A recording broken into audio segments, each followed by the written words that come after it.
রমজান মাসে আপনারা যারা নিজেদের মাদেরকে বিবিদেরকে ইফতারির টাইম পর্যন্ত বেচারিকে এই ইফতার বানানোর উপরে লাগায় রাখে, আলুর চপ, পেঁয়াজু, বেগুনি, আইটেমের পর আইটেম, 10 আইটেম বানাচ্ছে।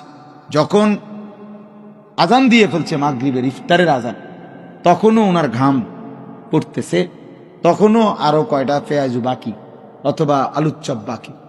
এই মহিলার কি আখিরাত নাই? কথা বলেন না তো।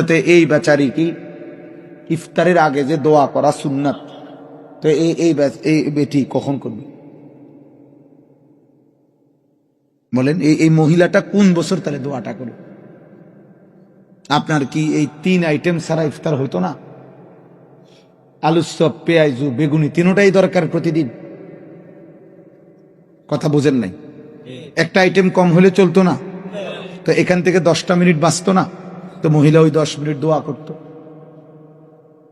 আপনি ডাইকা নিতেন তাকে, চলো বিবি আসো, তুমি বসো, বাচ্চাদেরকে নিয়ে চলো আমরা দোয়া করি নিজেরা। রাসূলুল্লাহ সাল্লাল্লাহু আলাইহি ওয়াসাল্লাম তো ইফতারের সময়ের আলাদা ফজিলত বলছে। লিসাইমি ফারহাতান, রোজাদারের 2টা আনন্দ। ফারহাতুন ইনদা ফিত্র, একটা হলো এই ইফতারের সময়, আরেকটা হলো ফারহাতুন ইনদা লিকাই রাব্বিহ, হাসরের ময়দানে রোজার বিনিময়ে যখন জান্নাত পাবে, আল্লাহ তাআলার সাক্ষাৎ হবে, তখনের খুশি। তাইলে আমি এটা প্রসঙ্গক্রমে বুঝাই আমাদের মধ্যে, এটা খুব দরকার। আমার কর্মচারী, আমার ড্রাইভার, আমার শ্রমিক, আমার অধীনস্থ, ওরা আখিরাত নাই? তো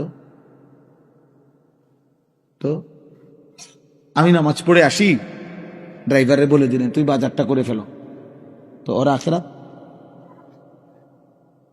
কথা বলেন না। ওর নামাজ, আপনি ভদ্রলোক, আপনি নামাজ পড়তে গেলেন, ওরে বললেন তুমি বাজার করে ফেলো, অথবা ওই যে 2টা খরচ যে বললাম ওইটি করে ফেলো, রেডি করে রাখো, আমি নামাজ পড়ে আসতেছি, তো ওর আখিরাত? হাসরের দিন আল্লাহ তাআলা জিজ্ঞেস করবে না?